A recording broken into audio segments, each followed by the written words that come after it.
A very good morning, everybody. So today's lecture is a continuation of the previous one. It's on myofunctional appliances part 2, wherein today we cover the remaining myofunctional appliances, that is twin block activator, BIONATOR, and our fixed functional appliances including Jasper jumper and Herbst appliance. So the first one being twin block appliance. So basically how it works, if you can see, twin block has got two blocks. One will be a upper block, one will be a lower block with a specific inclination present. So as you bite, initially it will be sensed as an interference and a signal will be sent to the brain. And then the brain will signal our muscles of mastication to contract accordingly and assume a mandibular position which is much more comfortable for the patient and painless. And hence the patient will be forced to bite in a forward position, converting a patient's class 2 into class 1. And with time it is assumed that the muscles of mastication by itself will assume this position, making mandible comfortable in this position, growing the mandible in turn, functional matrix theory, the muscles guiding the bone growth, the condyle will grow, the ramus also will grow, and the mandible itself will grow and make the patient class 1 from class 2. So with time, patient by itself will start biting in a forward position. So even when we remove these blocks, patient will not be biting in a forward position anymore and will be having a orthognathic mandible by itself. So this is how a standard twin block looks like. So this is the maxillary component and this is the mandibular component with certain clasps for retention, and this one has also got an expansion screw which might or might not be present. So this is the frontal view. This is how it will look. So remember, whenever we are advancing the mandible, there is also a vertical opening that is created. So it's got a specific inclined plane. Initially this inclination was 90 degree. Later, for comfort's sake, it was reduced to 45, and finally this inclination is agreed upon to be 70 degrees. So this is a small video of how the twin block works. So this is a twin block again with a expansion screw there. So it is an active tooth-borne myofunctional appliance. Active because actively the expansion screw will be moving the teeth. Myofunctional because it is advancing the mandible in a forward direction, and tooth-borne because acrylic is sitting on the teeth. Okay, so just like your expansion screws, you can even activate this expansion screw and cause a transverse expansion of the maxilla along with the sagittal correction of class 2 skeletal basis. So you're going to trim this acrylic with time when you want to discontinue the appliance and the results have been achieved already. So once you trim it, then you can remove it, and then patient will be comfortable and there'll be eruption of the posteriors to cover up the space. And of course, if there is any dental correction that you want, it will be followed by your braces treatment. So if you look at the wire components, you have delta clasps which will be given on the posteriors, upper molar and lower premolar, which is a delta clasp. So if you look at it carefully, it's a kind of a modification of your Adams clasp where your arrowheads have been modified in the shape of a delta, triangular in shape, to minimize breakage and for ease in adjustment. You have ball and clasps for retention in the anteriors, which will have a typically, they'll end in the shape of a ball. You have a labial bow which can be there in upper, can be there in lower, depending upon where you do not want proclination of teeth. And if there is an expansion screw, then it will be an active tooth-borne appliance. If it is given without an expansion screw because no expansion is needed, then it becomes a passive tooth-borne appliance. Now the phases of treatment would be active phase, where you are going to give the appliance to the patient to be worn full time while eating also, because occlusion forces will be acting maximally when the patient is eats. So the patient's mandible will be guided in a forward position. This will be for about 9 months, followed by a support phase. So for safety issues, you carry it further forward for another 6 months, and a retentive phase for even more, another 9 months. Again, the retentive phase and the total treatment duration, though approximately we say it is about 18 months, it's going to vary depending upon the growth status of the individual. So till the growth is there, it is better that you have the appliance on. Otherwise, a redirection of growth can happen. So there is no fixed time duration.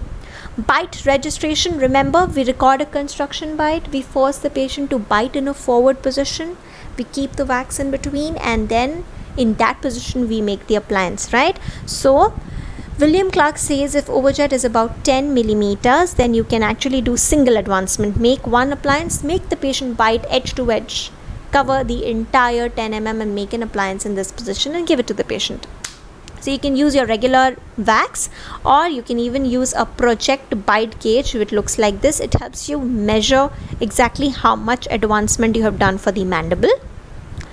However, if the overjet is more than 10 millimeters, then making the patient bite forward more than 10 millimeters is going to be highly inconvenient, and hence a stepwise advancement is advocated. That means you make multiple appliances. You give first appliance for about 5 mm, then you make another appliance of about 7 mm advancement.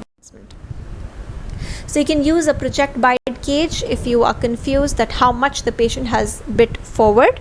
So it has got the measurements over here. Okay, exact millimeter gauge is measured. Then you have a various types of appliances are there. The standard one which we are talking about, there is a sagittal appliance in which there are going to be multiple expansion screws, not just a midline expansion screw over here like the standard one. Rather, there is a screw here, screw here, screw here. So it depends on your malocclusion. If you want expansion to happen this way, in other ways, sagittally as in antero-posteriorly, also you want the maxilla to go here, the posterior part to go here. Similarly in the mandible, then you use this appliance sagittal. A reverse twin block, what do you think it should be?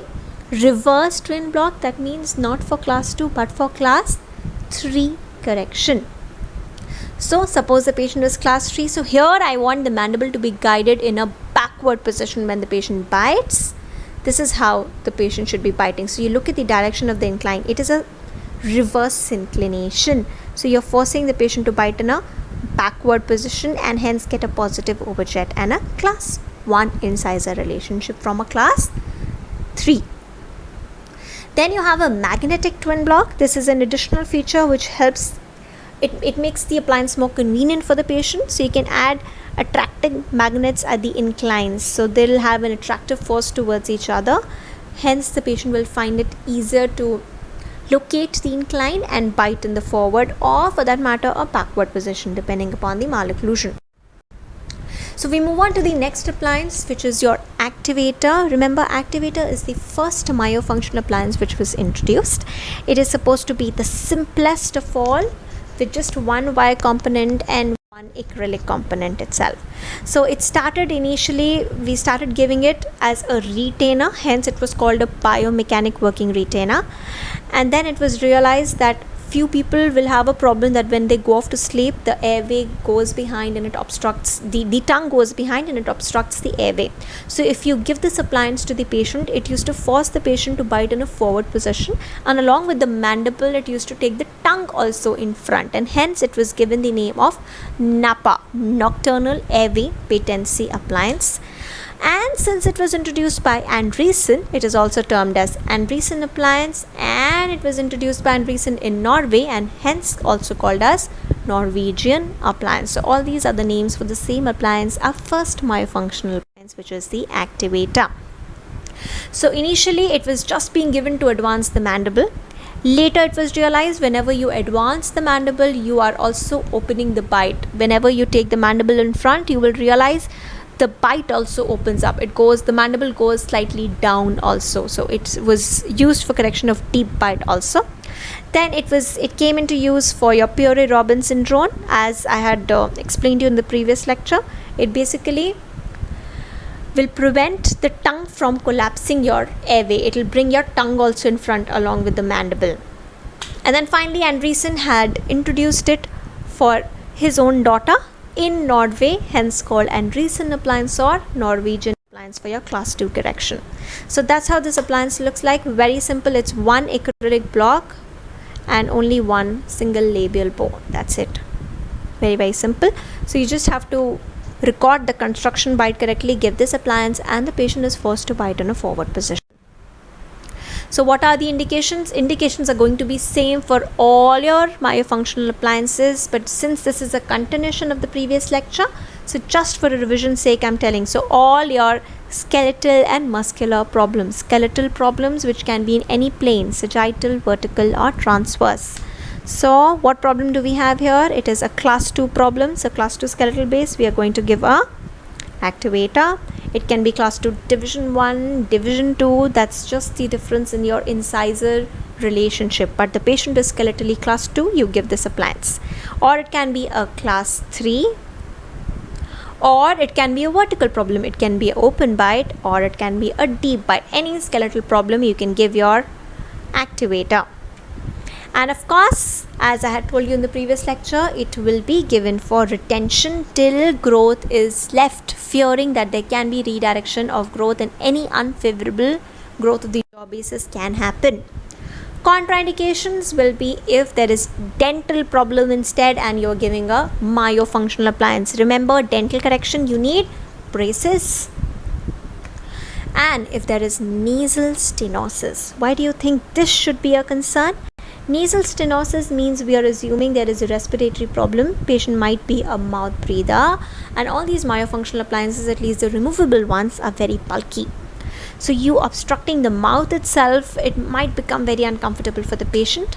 Of course, in adults, you cannot grow the bones. So skeletal problem in adults, surgery is the option, not myofunctional appliances. And vertical growth pattern. Remember, when we are taking the mandible in front, growing the mandible, it is also going down in the form of a clock. Okay, it doesn't go straight in front. So it goes down. That means whenever you give a myofunctional appliance, your bite will open. So it is better you give it in a deep bite or average bite patient, or average growth pattern or horizontal growth pattern patient. If you give it in a vertical grower, you will end up having a open bite. Construction bite. So how do we record? Same way, we make the patient bite in a forward position, put wax in between, then we acrylize the cast in this position and make our appliance. So this is your single step advancement if the overjet is less. However, if the overjet is too much, then you do a stepwise advancement, and it is the rule of 10 which is followed.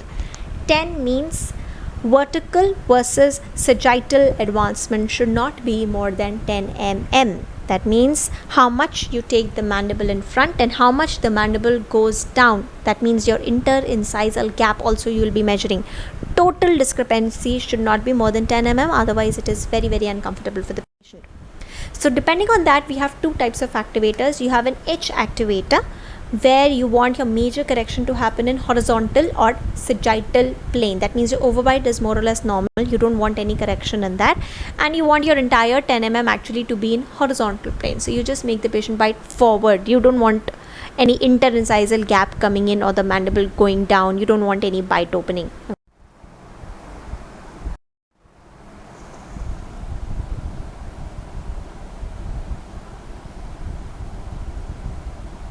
Okay, the other way of correcting the open bite will be that I give bite blocks in my posterior teeth, and with the masticatory forces, the molars or the posteriors get intruded.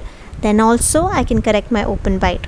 Okay, so there are two ways I am correcting my open bite, either by molar extrusion or by molar intrusion or by your anterior extrusion, like here.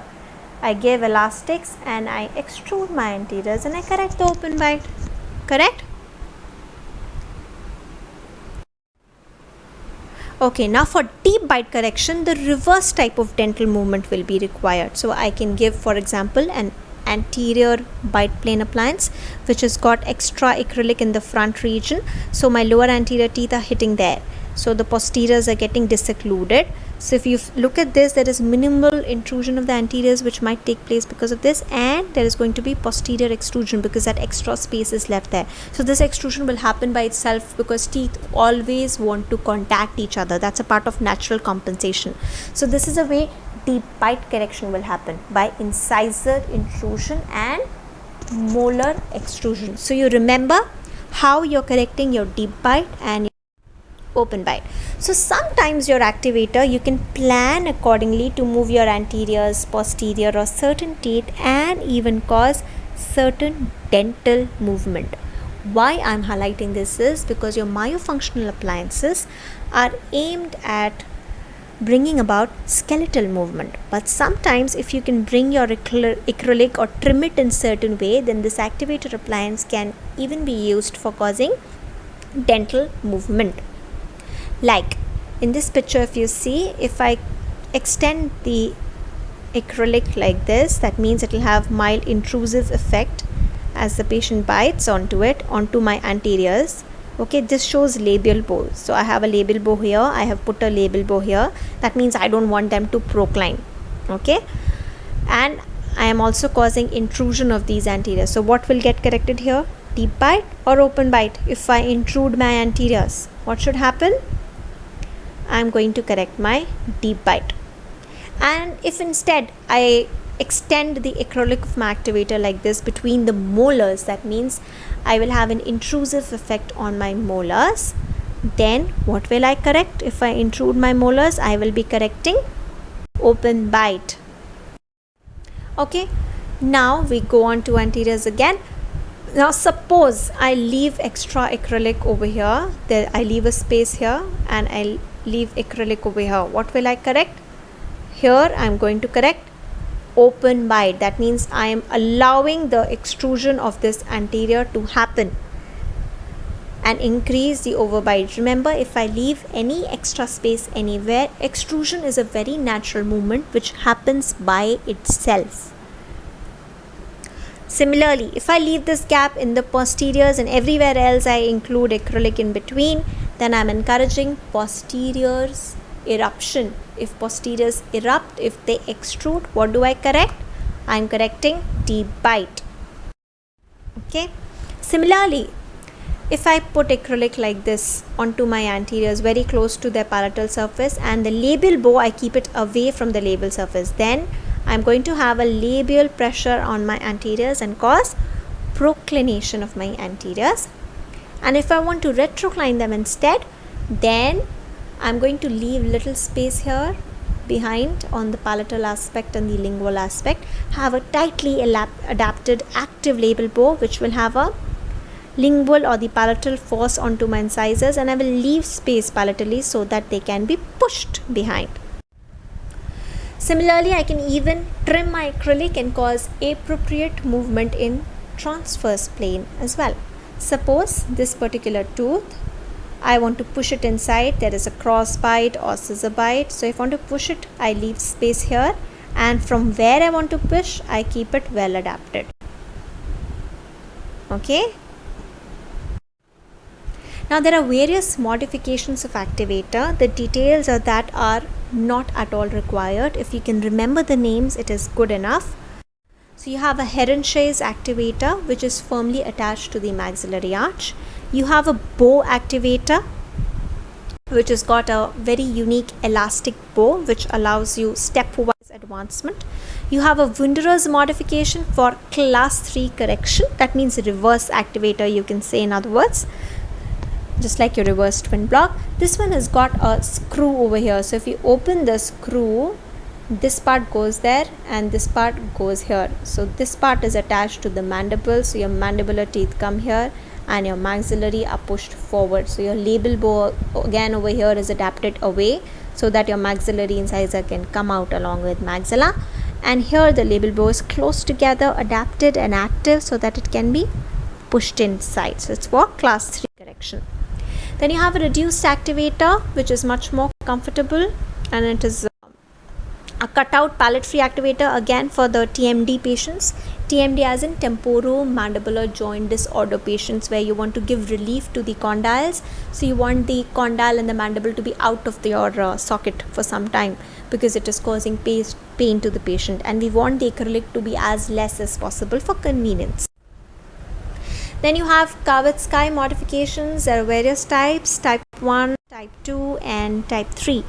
Asymmetric as in you have class 2 molar one side, class 3 molar one side, so you want asymmetric advancement of the mandible.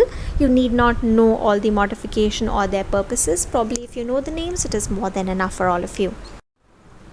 So we move on to the next appliance, which is your BIONATOR, which is almost similar to your activator, the basic mechanism.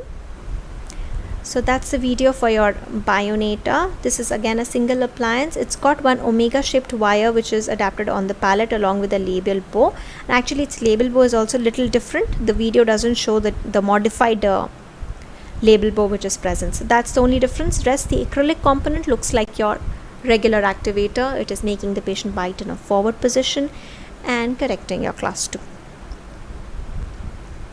Okay, move on. So it's actually called a modified activator or a skeleton of activator, and is said to be less bulky and hence the patient finds it easier to speak with the appliance on, and there is easier movement of the tongue and the jaw possible, so it's much more comfortable. But this BIONATOR is actually introduced by Balter, and he believes in muscle training. So he believes that this appliance will work only if your lips are made competent. Your lips must be closed with the appliance in the patient's mouth, and you have to advance the bite edge to edge. That means overcorrection, and it trains your tongue basically. So it actually says that if you can bring the tongue forward, you retrain the tongue to go forward, then you are growing the mandible, and if you are training the tongue to go behind, then you are restraining the growth of mandible. Okay, so that's the basic working mechanism of your BIONATOR. So depending on that, we have 3 types of BIONATOR. Standard one means for class 2 correction, open bite appliance will be for open bite correction, and a reverse BIONATOR will be for reverse of class 2, class 3 correction. So the appliance design is really not required, but just for your ease, a standard BIONATOR for class 2 correction. Remember, this is the modification I was talking about. So your labial bow is slightly modified here. So this function is to keep the cheek away so that your maxilla can grow. That's the basic function. And this omega shaped wire is the major highlight of this particular appliance. So if you look at it, this is a posteriorly directed omega shaped palatal wire. So since it is directed posteriorly, it is going to train the tongue to be in a opposite direction, because the wire has occupied the posterior direction. Hence the tongue will be trained to go forward, and since it is being trained to go forward, the mandible also goes forward. So it is going to correct a class 2 skeletal base by growing the mandible forward and making it into a class 1. Open bite, if you look at the open bite, then it's the position of the labial bow which is changed. Rest everything looks similar. Then we move on to class 3 or reverse BIONATOR. Here again we want a restraining effect on the mandibular teeth, not maxillary. So labial bow has gone down onto the mandibular teeth. I want to grow the maxilla here. I want to restrain the mandible. So I want my mandible to grow forward, restrained from growing forward. I want the mandible to stay behind. Okay, so how should I train my tongue? You look at this omega shaped palatal wire. This is directed anteriorly. Since it has taken up that position, it is going to restrain my tongue, and the tongue will have to stay behind, backward. Hence my mandible will also stay backward along with my tongue. This is in accordance to your functional matrix theory. So the muscle is taking the bone, and the bone will grow accordingly where the muscle goes. Okay, so we are done with the removable appliances. Previous lecture we had read about Frankel appliance, the only tissue bond myofunctional appliance. This lecture we started with twin block appliance, then we did the activator and the BIONATOR. Now we move on to the fixed functional appliances. So the first one is your, which appliance is this? I have already shown you the video in the previous lecture. This is your Herbst appliance. It is a rigid fixed myofunctional appliance. Rigid because it is actually rigid. It is very, very rigid, a tube and a plunger. So it is actually little uncomfortable for the patient. So why do you think we should give this appliance? We can give it for various reasons. When you're suspecting any night grinding, bruxism, so there is some you want some disocclusion. So again, you can take the mandible slightly in front and there'll be disocclusion also. Remember, it also causes vertical opening. Uncooperative patient, where you think that a removable myofunctional appliance might not be taken up by the patient, you do not want to take the risk of compliance, you give a fixed myofunctional appliance. Okay, post-adolescence, that means you have very little growth remaining and you don't want to take the risk where the patient will wear or not wear the appliance, and whatever remaining growth is present, you want to utilize it maximally to correct any skeletal problem present. So you give a fixed myofunctional appliance. Mouth breathing. Remember, your removable myofunctional appliances are very bulky. If the patient has any nasal obstruction or mouth breathing, then he will have difficulty in wearing your removable myofunctional appliances. Then it is advisable that you switch over to fixed functional appliances instead. Any TMDs, again, it is going to help disocclude and relieve your condyle from pain and take the mandible slightly in front. Post-surgery for your retention surgery, I am talking about orthodontic surgery for skeletal correction. So to retain the changes that you have achieved, you can probably give a fixed functional appliance and make sure that whatever you have achieved with the surgery remains stable. So the basic design of this appliance would be, it actually works as an artificial joint and you're going to make it bite, the patient bite in a forward position, and it has got a bilateral telescope mechanism which keeps the mandible in an anterior position. So this is how it looks like. You have a tube which will be attached to your maxillary molar, a plunger which is going to go inside this tube and will be attached in your lower component mandible, 2 pivots and 2 screws to lock our arrangement so that the patient is forced to bite in this particular position. Okay, so you have a class 2 patient and you give this appliance. So this is how it will be. There is a tube in the maxilla and a plunger from the mandible going in, and you lock in with your screws and pivots and you make the patient bite in a forward position. Okay, so the various types of appliances, types of herbst appliance. This one will be, there are bands around the molar, band. Okay, it's a metallic band. You put GIC around these bands and you cement the band around the molar. So this one is a banded herbst. Or you can even have a bonded herbst, where you're going to bond, just like the brackets. You cure that, you etch the enamel, right? You etch the enamel, then we put composite behind the bracket and we put it here and cure it. So we call it bonding. So similarly, you can bond the herbst also. Okay, so that's a video. This one will be, bands are there. See, these are the molar bands. So this is a banded herbst. You give one attachment in upper, one in lower. This is the lower plunger getting inserted into upper tube. Then you lock the screws and pivots and the mandible is being forced to bite in a forward position. So that's your banded, rigid, herbst, fixed functional appliance. Okay. Then we move on to Jasper jumper. You can look at this. It looks very flexible. So it is a flexible fixed functional appliance. It allows much easier movement. So this is the advantage of it over herbst appliance. It's much more flexible, causes unimpaired functions, gives a sense of touch of the opposing teeth, and readily helps you move the mouth. So indications, again, it has got a specific indication. Remember, we are giving these myofunctional appliances normally to grow the mandible. Growing is easier. If you want to restrain any jaw, normally we prefer orthopedic appliances. That means you apply heavy force to that jawbone and you prevent it from growing. Okay, but this appliance, it is claimed that it can actually correct class 2 by mildly restraining the maxilla also. Okay, so that's the highlight. So it can actually help you correct maxillary excess, deep bite of course, because whenever you are taking the mandible in front, you are also taking the mandible below, it goes down automatically and it corrects your deep bite by itself. And we assume that our incisors are ideally placed or retroclined when we are giving our fixed functional appliances, especially because our teeth are going to move in the direction of our myofunctional appliance, as I had told you in the previous lecture. So if I am giving an appliance to advance the mandible, I am assuming that my lower incisors will also, as a side effect, get proclined minimally.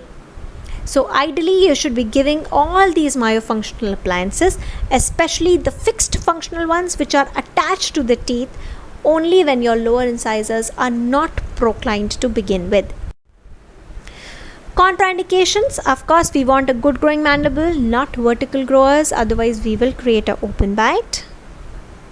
Okay, and if your roots are already small, especially for your fixed functional appliances, because these are directly attached on the teeth, so their dental adverse effect of causing proclination and any inadvertent dental movement is much more than your removable myofunctional appliances. So if your roots are already resorbed and you cause untoward movement, you're advancing the mandible and having extra force on your anterior teeth, that might be dangerous.